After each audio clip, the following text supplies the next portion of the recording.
I caucused for Bernie, and then when he got taken out, I went to Trump. And so, Bernie can't stand Trump. No, that's right. But there's a lot of overlap there. It's left-wing populism and right-wing populism. It's not necessarily just Democrat, Republican. I think there's a big realignment happening. I think he's probably right about the realignment, which we'll talk about in just a moment. But you heard from a Trump supporter in South Dakota. We sent Michael Schur over to South Dakota to speak to Trump supporters at a rally. And as you can tell from the gentleman's statements, he was a person who caucused for Bernie Sanders back in 2016. And when Bernie did not win the Democratic primary for that election cycle, he decided to vote for Trump instead and has been a supporter of Donald Trump's ever since. Here's more on why he supports Donald Trump. You caucused for Bernie Sanders, for Senator Sanders in Minnesota. And if he were the nominee now running against Donald Trump, who would you vote for? I'd vote for Trump still, yeah. I don't know, back in those days, Bernie was a lot more of like an outsider and going against his party. But I think that, I think he folded, and that was an election where you had Bernie going up against the establishment of his party and Trump going up against the establishment of his party, and Trump carried that out. Bernie folded like a wet rag, and then he did it again in 2020. He let him roll him again. So no doubt in my mind, it would be Trump 100%. So clearly, based on what I'm picking up from this guy, he is definitely an anti-establishment voter. That is what appealed to him about Bernie Sanders. I don't think Bernie Sanders sold out, but I do think that the Bernie Sanders campaign in 2020 was different from the Bernie Sanders campaign of 2016. He got a lot of backlash from bad faith establishment types who wanted him to hyper focus on the identity politics. Let's just keep it real. And the identity politics do not mesh well with a certain contingent of that anti-establishment left-wing electorate. So they took a chance and they decided to vote for Donald Trump, who also presented himself as anti-establishment.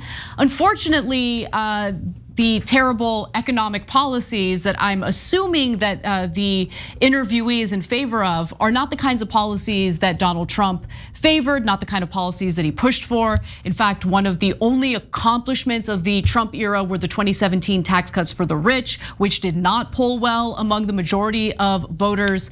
But Cenk, what do you think about this? So I think there's two different things here. First, he's talking about the general trend, which is enormously true. Back in the day, it used to be Democrats versus Republicans. Now, we're in the middle of a realignment. We're not at the end of it, but we're also not at the beginning of it. The beginning was in 2015, 2016, right? And the realignment is now populist versus the establishment. The problem is the Democratic Party squashes all populism, so then there's no outlet for it to rationally go, because populists should rationally be for the average American. And the Republican Party was set up to serve the rich, period. And Trump proved that again today. We'll get to that in a second. Trump certainly proved it his first time around. What's the only thing he got accomplished? Giant tax cuts for corporations and the wealthy. The only thing he got done, and about 50 feet of wall in between us and Mexico. And he remembered to do the wall at the last second. You remember that? Like right before the election, he's like, oh right, the wall. I was pretending that I cared about the wall. I mean, all my friends got rich, right? And I got rich. Good, all my donors got rich, excellent. Oh, right, wall, right. So the Democrats squash all and then the Republicans have fake populists. So then guys like this go, well, at least they're pretending to be populist, or he believes that they're populist out of desperation, right? And he's going to that side. Now, the second half of the conversation is about policies, and unfortunately we never get there. So on the policies, Bernie's 10,000 times more populist than Donald Trump is. But that brother never got there because of honest, one, media, two, emotions. Like emotionally, Bernie Sanders saying, let's bow our heads to Joe Biden doesn't feel good. And if you're a populist and you're an outsider, you don't like it. It just grates on you instinctually. I wish it didn't. Bernie's better on the policies.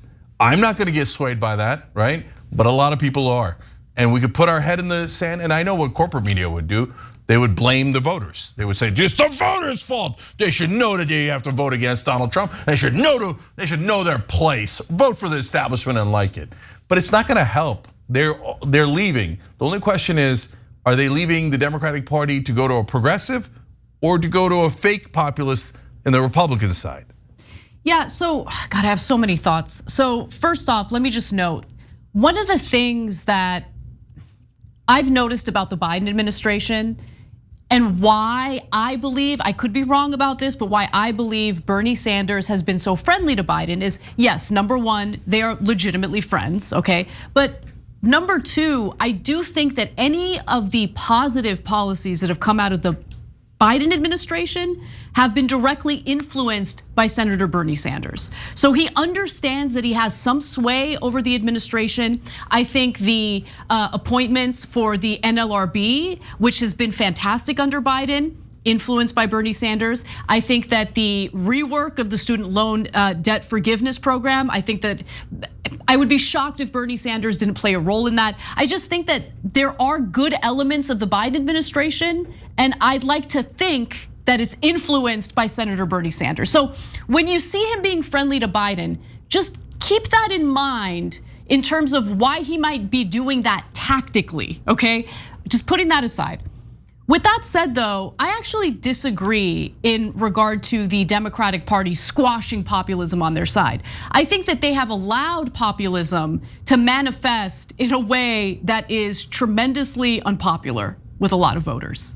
Because their populism has moved away from electoral politics, and instead they lend some credibility and some merit to individuals who think that we need to destroy some of our institutions because they're inherently racist or they're inherently this or inherently that. The populism has manifested in a completely different way and has moved away from the economic stuff. So when you hear about abolishing police or abolishing prisons, right? You don't hear the Democratic Party trying to squash that message. Yeah, that's a really interesting point, Anna, but I think that we're now getting to a point where you and I would debate the terms, because I don't think what you're saying is populist at all. I think that's just part of the culture wars that the establishment plays on a regular basis to distract people.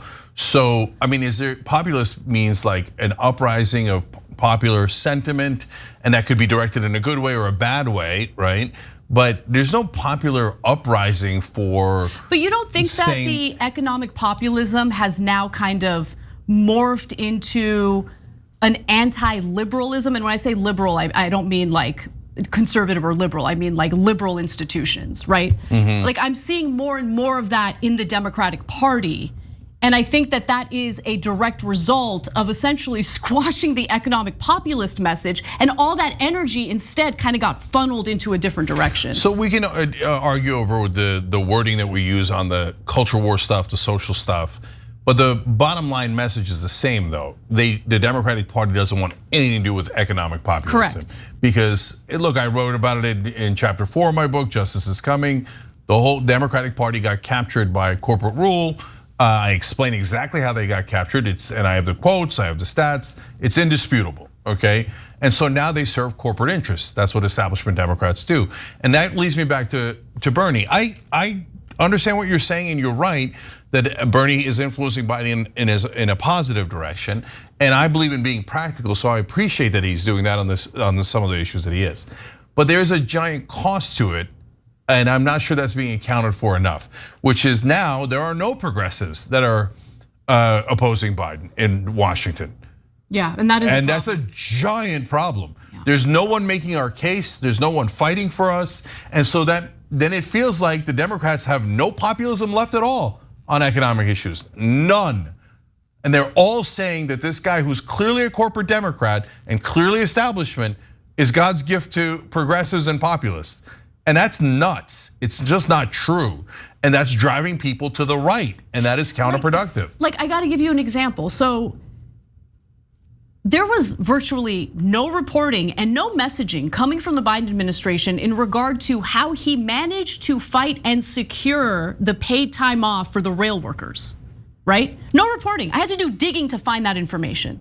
Okay, and the unions put out a statement thanking Biden for working out those deals and all of that stuff. Right now, the vast majority of people who followed that story only know about the fact that he called on Congress to squash a potential strike by the rail workers. They didn't get the follow-up story. So the failure of the Biden administration, in my opinion, is their inability to take credit and market themselves when they accomplish something good on the economic populism front. So there's a couple of reasons why. Number one, Joe Biden's from the old school of Democrats, which says we shouldn't fight the Republicans, we should love them. We should never make our own case. That's low class. We're gonna be high class and stay above it. But there's another reason. The other reason is he's worried that if he brags about how much he helped labor in that rail strike after people stop paying attention, that his donors will notice and they'll punish him.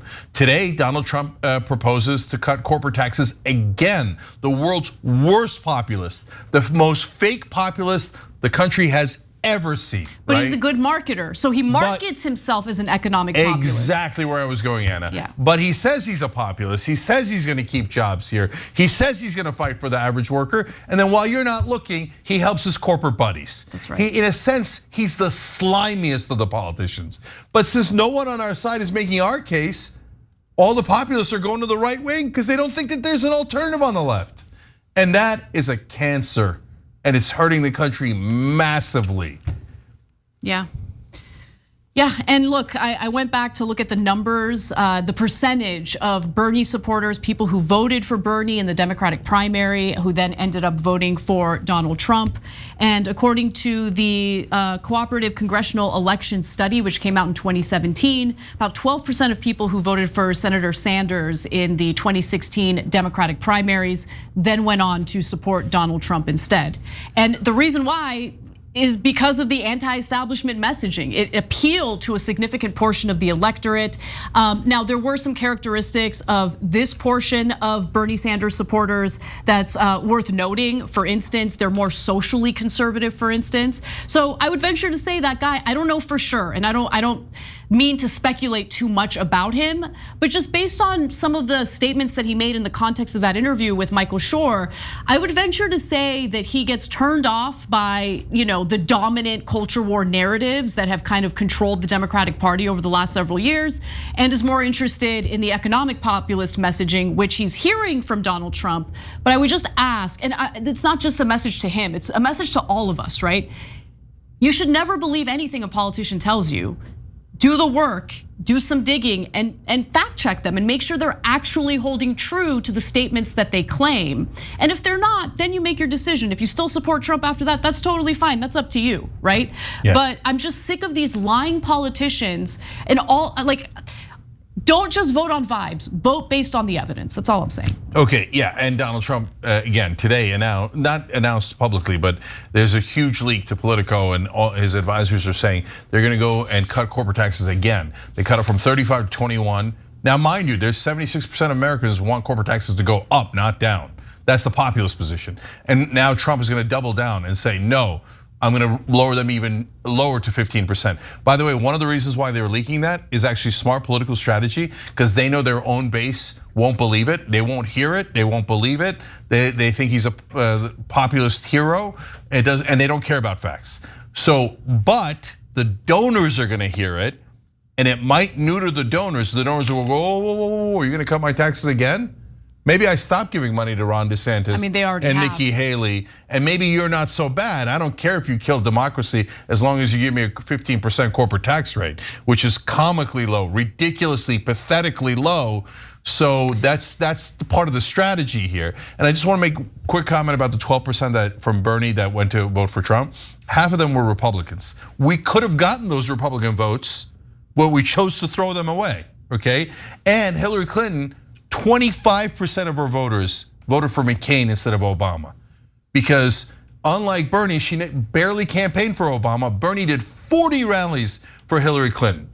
So I don't mind that. And guys, this is a giant difference. It's one thing to say, here's my case, I'm gonna fight you like hell, and I'm gonna represent the populace. Okay, I lost in the primary, now we make sure we defeat the fascists. And then I go back to fighting you, okay? And fighting for my positions. But no, in Washington it's binary. Either you have to support Biden 100% and bow to everything he's saying, or you're a traitor, right? And it's just not, it's not helpful. Bernie would have won on election day by 12 points. Everything you've ever heard in corporate media is a lie. They gaslight the hell out of you. If we went with a populist progressive, we would crush. Fetterman took a Republican seat in Pennsylvania pre-stroke. He had such a giant lead that he got a stroke. He couldn't speak in a debate, and he still won and took one of their seats and made it a Democratic seat because he was running as a populist progressive. Who actually meant it. Yes. Yeah. And so, but corporate media wants you to support only corporate politicians. Thanks for watching The Young Turks. Really appreciate it. Another way to show support is through YouTube memberships. You'll get to interact with us more. There's live chat emojis, badges. You've got emojis of me, Anna, John, JR. So those are super fun. But you also get playback of our exclusive member-only shows and specials right after they air. So all of that, all you gotta do is click that join button right underneath the video. Thank you.